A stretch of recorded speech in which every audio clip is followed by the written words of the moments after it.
Howdy, thanks for joining me. This is John Somerville and with representing Zion's Watchmen. And the wonderful thing is we're out here in front of the White House. The White House is the part of this series that we're doing called The White House and Israel. And we've looked at a number of presidents who I really believe God has put there for special purposes in dealing with Israel. And now we're talking about the muddled Middle East and what's it all about, what's going on there today, and how to make sense of it to understand what perhaps is going to happen in the future. Now, those of you that have studied Scripture over the years and you've read all kinds of books about prophecy, I think that you've learned one thing for sure by reading books about what's going to happen in the future. Prophecy is so easy to understand after it happens. And you go, oh, why didn't I see that? God has such a wonderful sense of humor, I think, but He gives us these clues about things, and then we're supposed to watch. We're supposed to be alert. Staying on top of the news is not something that is anti-Christian or anti-godly. We're supposed to be watching, look for things, do your best to put these kind of things together and live your life according to it. I want to take you back at just a quick review of what we talked about in the last session. And one of the things on our slides was the empires, the clash of empires that is happening right now in the Middle East, because these certain countries look at themselves not as small countries today, which most of them turned out to be after World War I, when all the borders were redesigned, but what those empires used to look like when they spread across the region. And the first one we talked about was the Persian Empire. Today, this is Iran. And by the way, that name Iran is an interesting one because right up until the early 1930s, the name of that country was Persia, and that's what everybody called it. But going on in Europe in the early 20s and 30s was this theory that the true German, this ideal that Hitler talked about, really came from a people called the Aryans. And the Aryans were this pure-blooded, and Hitler was so concerned that Jewish blood was getting inside the Aryan nation and it was becoming decrepit and torn down. And you know who else believed that? The people that were in power in Persia. And so Persia actually changed its name to coincide with what the Germans and eventually the Nazis were talking about. And they changed their name to Iran. It means the land of the Aryans. They changed their name. So is it any wonder that today the theories and the beliefs that are going on in Iran are exactly what Hitler was doing back in the 30s and spreading all this vile and this demonic kind of stuff about the Aryans and don't get your blood infected by the Jews and all that sort of stuff. So we are talking about a rise, at least an attempted rise by the leaders of the Persian Empire. And we went through some of the leaders, and one of the ones that did so much of the work, and we'll talk about in a minute, was the former president of Iran, and his name is Ahmadinejad. And then the next empire that is growing, or at least attempting to be grown, is the Ottoman Empire. Today, we know that as the country of Turkey. But President Erdogan, who is the head of it, you may as well call him Dictator Erdogan, because that's what he's making himself. He is taking them from being part of Europe and taking them back to being part of the Middle East, where he wants to get into control and again come up with the Ottoman Empire. The Ottoman Empire the leaders were Turkish. They were Turks. They were not Arabs. The empire we just talked about, the Persian Empire, these were Persians they were not Arabs, but they dominated the Arabs who lived in that region as long as those empires lasted. Now, the next empire that is slowly coming back into the Middle East is the Russian Empire. And for many years, it was very involved in stirring up wars against Israel because it was the main patron of Syria. It was also the main supplier of weapons and of advisors to the Egyptians. And they fostered these wars against Israel because they hated Israel. Israel stands for God's plan, and God is bringing forth that nation which had not been around for thousands of years, and it's why these countries who do not worship the same God are so against Israel, and we have allowed that Russian Empire to get back into the country. And then we look at Israel and we see it is surrounded by enemies, and most of those enemies are funded and supplied by Iran, because Iran has this demonic approach that they believe they've got to wipe out Israel on their way to world domination. Now, I want to show you something quick that we allowed happening. We allowed it to happen during the last couple of administrations. And this is Ahmadinejad, who is the president of Iran, and he's a picture here of him in Algeria.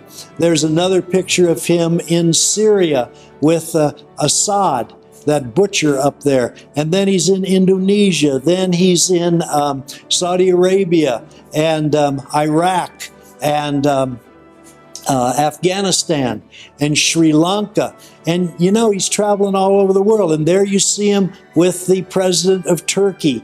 And there he's with Vladimir Putin in Russia. And he's with the leader of Hamas. And he's at the United Nations. And you know, when he would come to the United Nations, what a big balagan he would make there. And he's in Brazil with the former president of Brazil. And then he's in Venezuela with the late Hugo Chavez. And he's in South America, in Bolivia, all over the place. He didn't need frequent flyer miles. You know what he was doing? He was on a mission. He was on a mission to get alliances all around the world, and we pretended that we didn't even know what was going on.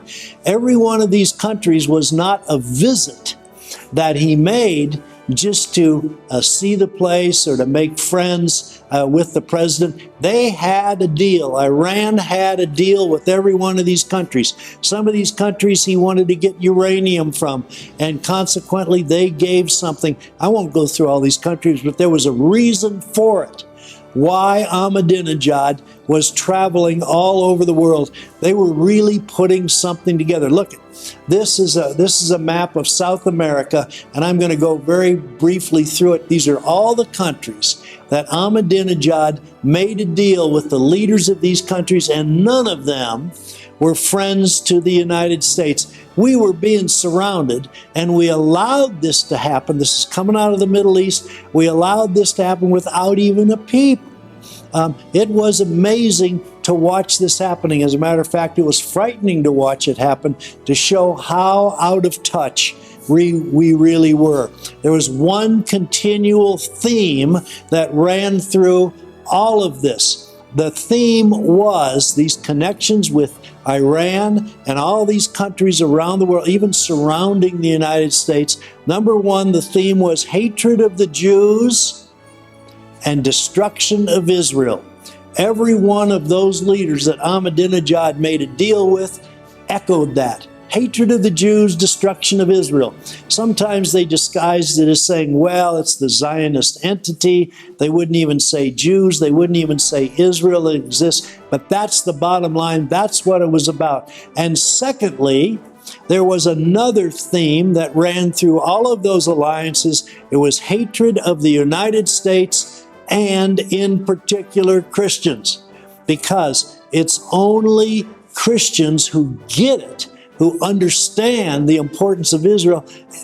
I've been told this by prime ministers in Israel and others who said very pointedly, you, not meaning me in particular, but meaning Christians who support Israel and stand for Israel, you are the only friends we have in the world.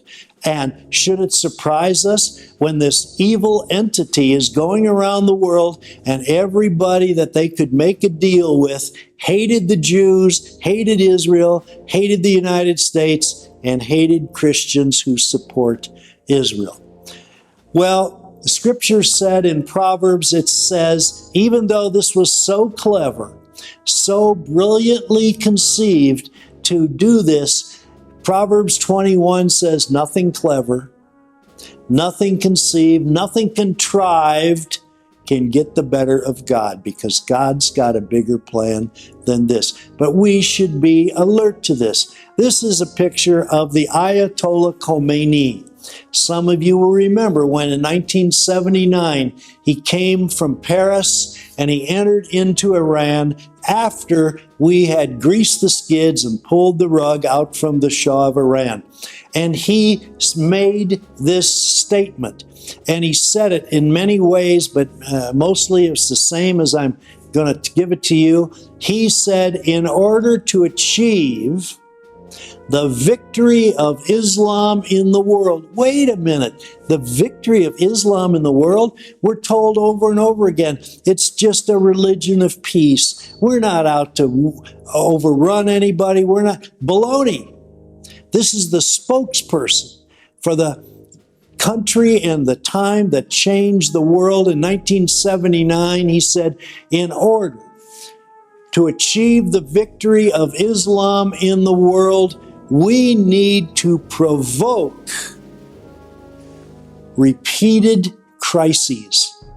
And there have been crisis after crisis since he came into power. I won't even go through them all. I could recite how many hundreds of Americans were killed even before the first Gulf War. Over and over again, these terrorist attacks were inspired and spawned from the Ayatollah Khomeini. And then he continued to say, we need to provoke repeated crises and restore the value to the idea of death and martyrdom. Value to death and martyrdom? Honestly, we didn't understand this. We did not understand suicide bombers when they first started happening. We could not believe that people for religious reasons would go out and blow themselves up in order to kill infidels. Yeah, we'd read about it and we heard about kamikaze pilots in Japan and all that, but who could believe this? We had personal experience with this in Beirut in 1983, when a truck came into the airport there where the Marine Corps was being housed, and we'd taken over there, and it blew itself up. And we thought, well, what happened was probably this, because we talked to the guards that were on the gate, and they said when that driver came through the gate in that truck, he smiled at us. And we thought, wow, this was kind of a retarded person that they found somewhere, and they got him to drive the truck in. And we figured it was somebody out on the street with a garage door opener that blew the truck up, and this poor driver had no idea what was going to happen. And then it happened over and over again. It happened in April at our embassy. It happened to the Israelis in Lebanon. And we finally thought they're going to start running out of people that are just kind of mildly retarded who could run a truck, and then they blow them up. That wasn't the case at all. These were people who were following this idea that the Khomeini said, we've got to restore value to this ideal of martyrdom, of death, of blowing yourself up. Today we understand that because these bombers started making videotapes before they went. We found out they weren't retarded. They were believers. They were true believers in all of this. He did restore value to martyrdom, and it's going on right up until this very day, where hundreds and hundreds had died just this past week during Ramadan. And most of them that died were, in fact, other Muslims. They just didn't happen to agree with who was blowing himself up. And then he continued. And Khomeini said, if Iran has to vanish, that's not important. What did that mean? We couldn't figure that out at all. Here was a man who had spent all of his life attempting to take over the country of Iran. He was the leader now of Iran. Any leader worth his salt is concerned about keeping his country together, protecting his people. But what does he say? He says, if Iran has to vanish, blow up, that's not important. Who cares? What did that mean? It meant that he was a follower of the belief that has to do with the 12th Imam. And the whole idea is that an Imam, hundreds and hundreds of years ago, supposedly disappeared. And when he comes back up out of the well, then he's going to come back at a time that the world is blowing itself up. There's conflagration all over. And if Iran sparks this by getting a nuclear weapon and blowing it up and more nuclear weapons are exchanged in the whole world, then, according to his belief, this Imam will rise up and the whole world will become under Islamic control. That's what he believes. He said it right there. If Iran has to vanish, who cares? He didn't care if he blew up the entire nation, if it would bring back their messianic ideal, this 12th Imam. And then he said the important thing is to engulf the world in chaos. Engulf the world in chaos. And haven't they done that? This is only 1979. That's not that long ago in history. And he came into power and he spawned all of these followers. Look, I have a picture here. I hope you can understand it. This is Ayatollah Khomeini. This is his face. But all around him, and I won't even begin to name all of these, but you can see Osama bin Laden and Major Haddad and Ahmadinejad and all the leaders of Hamas. All of these people were inspired by him to bring this chaos to the world. And we are suffering from it today. Many of them, like Arafat and others, rushed to get to Iran, to kiss the ring, if he wears a ring, to fall prostrate in front of the Ayatollah Khomeini. One man spawned all of this, and it could have been stopped very easily. This is Ayatollah with those eyes and those eyebrows that are so dominating. And he said, we must all rise. He's talking to Islam. We must destroy Israel and replace it with the heroic Palestinian nation. I gave you a test before about the Palestinian nation. Quite honestly, the answer was it never existed before, and it was a new invention even in 1979 when he started talking about it. By the way, there's another empire that's never really gotten it together, but this also is the idea of the Arab League, and there's 22 countries that belong to the Arab League, and there's something more than 360 million people in it. We talked about the Turks, the Ottomans, the Persians, the Russians, all clashing in this area, but they're clashing with another group called the Arab League. And the Arab League has always tried to get into power, but you know they could never get it together because it's very much like in the Bible times when you talk about Cain and Abel and the followers who are called the wild asses of the desert, and their hand is against all their brothers, and their brothers are all against them. And in fact, there are cousins that today come out of the Arab tribes who are kind of cousins to the Israelis who came from Jacob and Esau. And that division is still there, and they're called the wild donkeys of the desert. They're against everybody around them. And so every time the Arabs have tried to pull all of this together, and it's going on even this week, you think all these Arab countries are coming together, and then they start fighting each other. Well, anyway, today the one possibility, especially in Egypt, is the General al-Sisi, who is now the president of that country. Other leaders from Egypt, which of course is one of the largest of the Arab countries, have tried to pull it together, Nasser and Sadat and all those people. But right now, they're much closer to Israel than they've ever been before. So it's kind of a muddled picture, but we have to be prepared and understand that these things are going to change. This is a little background of what Hamas is. Hamas is just another one of those Muslim Brotherhood, another one of those organizations which has spawned terrorist groups. They've been around since the 1920s, and their leadership kind of changes over and over. And it was Ahmadinejad who tried to overthrow the Mubarak government in Egypt. And so they're all kind of working against each other. But look, I think there's only one thing in the future that can really bring together all of these countries with differing views, and it seems to be militant Islam and the hatred of Israel. It's certainly the hatred of Israel that can unite all of these empires, and at least for a period of time, go against Israel.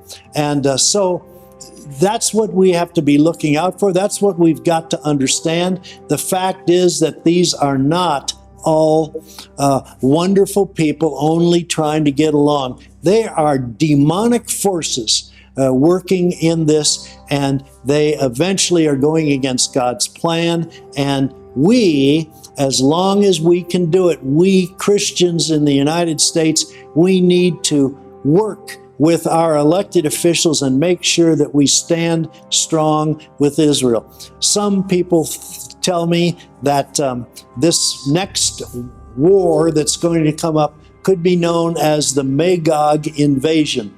And the Magog invasion in the scripture talks about countries all coming against Israel. And of course, part of deciphering it all is the names that are used on those countries. What are those armies today, and what could it be? And quite honestly, there's no use arguing about it or starting another thing or writing another book on how this is all going to end, because we know if you read the back of the book, the real book, the Bible, you're going to understand how it does end. And Israel will not only continue to exist, they call all these armies going against Israel existential threats. I had to look up that, see what it really meant. It meant they are so threatening that the very existence of Israel is in doubt. If Iran gets a nuclear weapon, it's existential because they want to use it against Israel.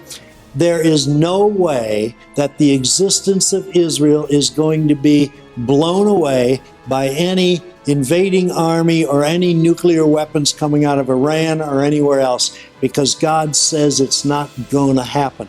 But the nations that are going to go against Israel are going to suffer greatly. And we want to make sure that we're standing pure and standing strong with them. Ahmadinejad, this is a picture of Prime Minister Netanyahu, and some of these characters around him are a little old and they've passed from the scene. But what I wanted to show with this is all of these world leaders, including Jimmy Carter and Zbigniew Brzezinski, who just died, and George Mitchell and John Kerry and Mahmoud Abbas, all of these hate Netanyahu. He is probably the most hated leader in the whole world. Now, you'd think Trump was if you just looked at the Democrats surrounding him, but in fact, Trump is bringing a new vigor and an unusual response from countries. He just recently had 50 Muslim leaders come and listen to him. And but Netanyahu still has the most enemies around the world. It only makes sense. He's the head of the one country that God has his eye on. Why shouldn't all of these world leaders just hate him with a vengeance? Well,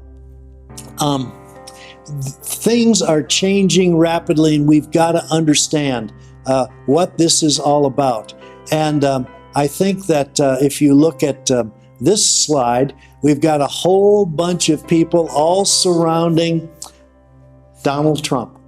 Donald Trump arouses from certain segments of our population and others around the world. He arouses the same kind of hatred that is directed at Netanyahu. Well, as far as I'm concerned, they are a great team. And we need, as Americans, we need to be praying not only for the peace of Jerusalem, but for our leaders and for these two leaders, that in fact, they're going to connect. Recently, when I was in Israel, I took a group of people that were with me up to the piece of property that the United States bought within the land of Israel, and it's in Jerusalem. Because in 1995, our Congress passed a law that said we have to move our embassy from Tel Aviv to Jerusalem. Jerusalem is the only capital city in the world that we have relationships with where our embassy is not in the capital city. It has been kept out of there by faulty thinking. And so our government passed a law that you got to move it there. Everyone who ran for president thus far has said, when I get to be president, I'm going to move it. But they gave him a little caveat. They gave him a little out. They said, if for national security reasons you can't do it, don't move it, but you got to sign every 6 months that there's a good reason why I haven't moved it and I haven't done it.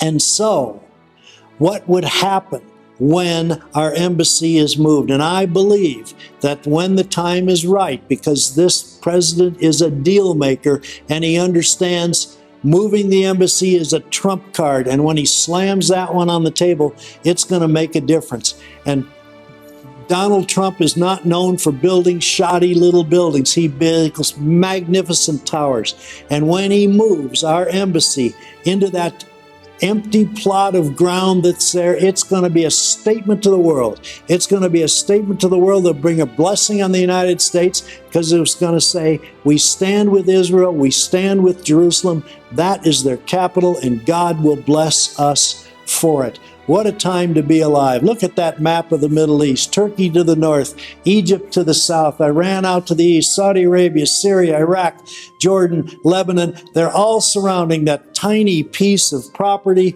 which is the most disputed strip of real estate on planet Earth. It's the one place on planet Earth that God calls my land. And the man sitting in the White House has got to understand that, and we've got to stand with the state of Israel, and God will bless us, and he'll bless you for our leader doing it. This is John Somerville saying thank you for joining us.